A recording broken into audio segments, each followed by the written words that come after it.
A'udzu billahi minasyaitonir rajim. Bismillahirrahmanirrahim. Alhamdulillahi rabbil alamin wassalatu wassalamu ala sayyidina Muhammadin wa ala alihi wa sahbihi ajma'in.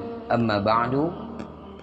Qala al-musannifu rahimahullahu ta'ala wa nafa'ana bi'ulumihi amin ya rabbal alamin. Kita sambung pembahasan kita tentang sirah nabawiyah, perjalanan kehidupan baginda Rasulullah SAW. Pada pertemuan kali ini kita bahas bab yang ke-21, yaitu tentang idza'u Quraisyin lin Nabi SAW. Orang Quraisy menyakiti baginda Rasulullah SAW. Bismillahirrahmanirrahim. Akhadhat Quraisyun tu'dhir rasula wa tastahzi'u bih, khususan idza dhahaba ila shalah ba'da an ra'at istimrarahu fid da'wah wa difa'i ammihi anhu. Jadilah orang Quraisy itu yang menyakiti baginda Rasulullah dan menyepelekan baginda Rasulullah, terkhusus apabila Rasulullah pergi untuk mengerjakan ibadah salat. Sudah bahwa melihat oleh orang Quraisy berkekalannya baginda Rasulullah di dalam menyebarkan dakwah dan pembelaan pamannya Rasulullah terhadap baginda Rasulullah. Jadi di saat orang Quraisy melihat baginda Rasulullah masih melakukan dakwahnya dan didukung oleh pamannya yang selalu membela terhadap dakwah yang dibawa oleh Rasulullah SAW, maka orang Quraisy berencana untuk menyakiti baginda Rasulullah dan mereka meremehkan, menyepelekan apa yang dikerjakan oleh Rasulullah, terkhusus di saat baginda Rasulullah mengerjakan ibadah salat. Maka mereka berencana untuk menyakiti baginda Rasulullah. Wa kana sallallahu alaihi wasallam yuqabiluhum bil hilmi was sabri wal lutfi wal afi. Dan adalah baginda Rasulullah sallallahu alaihi wasallam menghadapi orang Quraisy dengan lemah lembut dan dengan kesabaran dan dengan kelembutan dan dengan kemaafan. Walaupun baginda Rasulullah SAW disakiti oleh orang Quraisy, tetapi beliau membalasnya dengan kebaikan. Jadi kekerasan, keburukan yang dilakukan oleh kaum Quraisy, beliau tidak membalasnya dengan kekerasan pula, tetapi beliau membalas keburukan, kejahatan yang dilakukan oleh kaum Quraisy. Beliau balas dengan kelembutan, beliau balas dengan lemah lembut, beliau balas dengan kesabaran, beliau balas dengan kelembutan, dan bahkan beliau balas dengan kemaafan atas apa yang telah dilakukan oleh orang Quraisy. Beliau maafkan kesalahannya. Karena kenapa? Karena Rasulullah SAW berprinsip, karena mereka tidak tahu, makanya mereka melakukan hal-hal yang dilarang di dalam agama Islam. Wa kana asyaddahum idza'an lirrasuli Abu Jahlin wa Abu Lahab wa Uqbah bin Abi Mu'aid wal Walid bin Mughirah. Dan adalah yang sangat berat penyiksaannya menyakiti terhadap baginda Rasulullah SAW, yaitu Abu Jahal pamannya Rasulullah juga, Abu Lahab, Uqbah bin Abi Mu'aid dan Walid bin Mughirah. Ini adalah 4 orang yang sangat berat menyakiti terhadap baginda Rasulullah SAW. Berbagai macam cara dilakukan oleh 4 orang ini untuk menyakiti baginda Rasulullah SAW. Ada yang berkata dengan kata-kata yang kasar, tetapi baginda Rasulullah tidak membalas dengan kekasaran tersebut, tetap beliau balas dengan lemah lembut dan beliau memaafkannya. Ada yang cara diletakkan kotoran binatang di pintu rumah Rasulullah SAW, bahkan mereka berencana ingin membunuh baginda Rasulullah SAW, tetapi beliau tetap membalas perlakuan kaum Quraisy ini, terkhusus 4 orang ini, tetap beliau balas dengan kebaikan. Ini adalah ajaran yang dibawa oleh baginda Rasulullah SAW, bahkan menjadi pelajaran bagi kita di saat ada seseorang yang berbuat kasar kepada kita, yang menyakiti kita, maka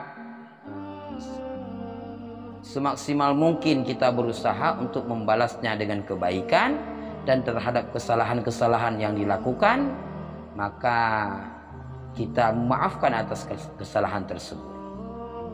Wa qad intaqamallahu min jami'il mustahzi'ina ba'dal hijrah, faminhum man qutila wa minhum man ahlakathul amrad. Dan sungguh membalas oleh Allah daripada sekalian orang-orang yang memperolok-olok baginda Rasulullah SAW sesudah hijrah baginda Rasulullah, maka sebahagian daripada mereka itu ada yang dibunuh, yang terbunuh di dalam medan peperangan, dan sebahagian daripada mereka pula ada yang binasa dikarenakan sakit. Jadi walaupun baginda Rasulullah SAW membalas keburukan orang Quraisy dengan kebaikan, kekasaran orang Quraisy dengan kelembutan, atas apa yang mereka lakukan beliau hadapi dengan kesabaran, dan atas kesalahan mereka beliau maafkan.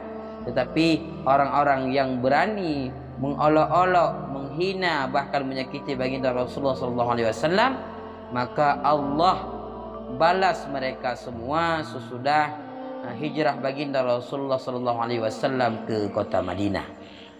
Maka ada sebahagian daripada orang-orang yang Allah balas, yang mereka berbuat buruk terhadap baginda Rasulullah SAW, Allah balas mereka, yaitu mereka mati di dalam medan peperangan, dan ada juga yang mereka mati dikarenakan penyakit. Ini adalah pelajaran yang ke-21, yaitu tentang orang Quraisy yang menyakiti baginda Rasulullah SAW. Atas apa yang telah mereka lakukan, tetap Rasulullah balas mereka dengan kebaikan, tetapi Allah membalas mereka sesudah hijrah baginda Rasulullah SAW ke negeri Madinah. Maka mereka sebahagian mati di dalam medan peperangan, dan sebahagian daripada mereka yaitu mati dikarenakan sakit. Bab yang ke-22, Idza'u Quraisyin dis-sahabah, menyakiti kaum Quraisy terhadap sahabat baginda Rasulullah SAW. Lamma ra'at Quraisyun anna Rasulullah SAW asbaha azizan muhtaraman, imtana'u an adahu. Manakala melihat oleh orang Quraisy sesungguhnya Rasulullah SAW menjadi orang yang mulia, lagi yang dihormatkan, maka mereka menegah daripada menyakitinya baginda Rasulullah SAW.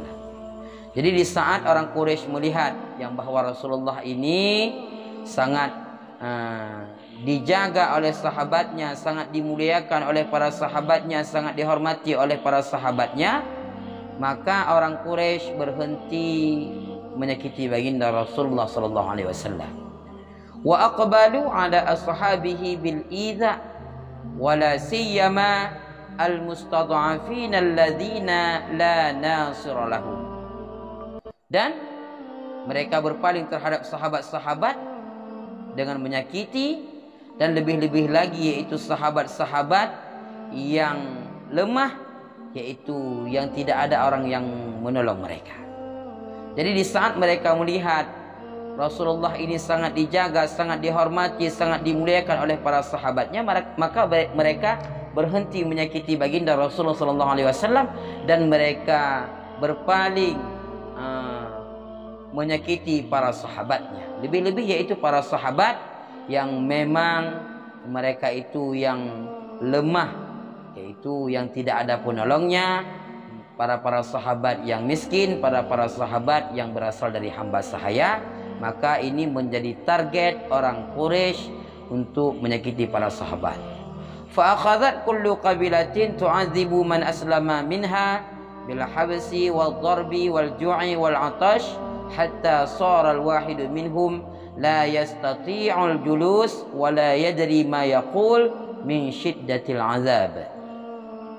Maka jadilah tiap-tiap kabilah itu mengazab orang-orang yang Islam daripada kabilah tersebut dengan cara memenjarakannya dan memukulnya dan memboikot makanan serta minuman, sehingga jadilah salah satu daripada mereka yaitu yang tidak sanggup duduk dan tidak mengetahui apa yang mereka katakan dikarenakan sangat berat siksaan yang mereka terima. Maka di saat orang Quraisy berpaling untuk menyakiti para sahabat, setiap kabilah yang ada dalam suku Quraisy itu, jika ada anggota dalam kabilah tersebut yang beriman, yang masuk Islam, maka mereka dipenjarakan, maka mereka dipukul, maka mereka diboikot, tidak diberi makan dan minum, sehingga terjadilah yang dirasakan oleh para sahabat. Bahkan mereka tidak sanggup duduk dikarenakan sangat berat siksaan yang mereka terima, dan mereka tidak tahu apa yang mereka katakan dikarenakan siksaan yang mereka hadapi oleh pimpinan-pimpinan kabilah tersebut. Wa mimman udzibu Bilal wa Ammar bin Yasir wa akhuhu wa abuhu wa ummuhu wa Khabbab bin al-Arad. Dan sebahagian daripada sahabat-sahabat yang disiksa oleh orang-orang Quraisy, yaitu Bilal bin Rabah, Ammar bin Yasir, saudaranya Ammar, ayahnya Ammar, ibunya Ammar, dan Khabbab bin Arad. Jadi ada sebahagian sahabat yang memang sangat berat siksaan yang mereka terima, khususnya daripada hamba-hamba sahaya yang telah memeluk agama Islam, yaitu diantaranya yang sering kita dengar yaitu sahabat Sayyidina Bilal bin Rabah, yaitu sahabat yang berasal dari hamba sahaya kepunyaan orang Quraisy. Bilal bin Rabah ini merupakan sahabat yang sangat berat siksaan yang beliau terima. Mereka siksa di tengah terik panasnya matahari, mereka letakkan batu di atas tubuhnya, tetapi beliau tetap teguh berpegang terhadap agama Islam, dikarenakan beliau memeluk agama Islam, tetapi beliau tidak mau menduakan Allah, maka sangat berat siksaan yang beliau terima. Bahkan beliau masih menjawab dalam siksaan yang sangat berat yang beliau terima. Beliau dengan tegas dan yakin beriman kepada Allah Ahad, Ahad. Apa yang beliau katakan? Allah Maha Esa, Allah Maha Esa. Dan sahabat yang lain yang mendapat siksaan yang sangat berat daripada kaum Quraisy, yaitu Ammar bin Yasir, saudaranya Ammar, ayahnya Ammar yaitu yang bernama Yasir, ibunya Ammar yang bernama Sumayyah, dan Sumayyah ini merupakan perempuan pertama yang syahid di dalam dunia Islam, dan Khabbab bin Arad ini merupakan para sahabat yang miskin yang berasal dari hamba sahaya. Inilah pembahasan bab yang ke-22 tentang orang Quraisy menyakiti para sahabat dikarenakan mereka tidak sanggup untuk menyakiti baginda Rasulullah SAW, maka mereka berpaling untuk menyakiti para sahabat. Dan di antara para sahabat yang disiksa oleh mereka yaitu sahabat-sahabat dari golongan yang lemah, yaitu yang tidak ada yang sanggup menolong mereka, lebih-lebih daripada sahabat yang berasal dari hamba sahaya, di antaranya yaitu Bilal bin Rabah, Ammar bin Yasir, saudaranya, ayahnya yaitu Yasir, ibunya Sumayyah, dan Khabbab bin Arad. Inilah pembahasan bab yang ke-22, yaitu semoga menjadi ilmu bagi kita semua dan menjadi pelajaran bagi kita, yang bahwa baginda Rasulullah SAW walau seberapapun siksaan yang beliau terima seberapapun kekerasan yang beliau terima, tetapi beliau membalasnya dengan kelembutan. Beliau membalasnya dengan kesabaran. Beliau membalasnya dengan kelembutan, dengan lemah lembut serta kemaafan. Dan begitu juga para sahabat. Di saat mendapatkan siksaan yang luar biasa daripada kaum Quraisy, mereka disiksa, mereka tidak diberi makan, tidak diberi minum, tetapi beliau tetap, para sahabat tetap teguh beriman kepada Allah, sehingga mereka menjadi orang-orang yang nantinya akan duluan masuk ke dalam surga Allah. Ini yang dapat kita jelaskan dalam pertemuan kali ini. Wallahu a'lam bis-shawab wa ilaihil marji' wal ma'ab.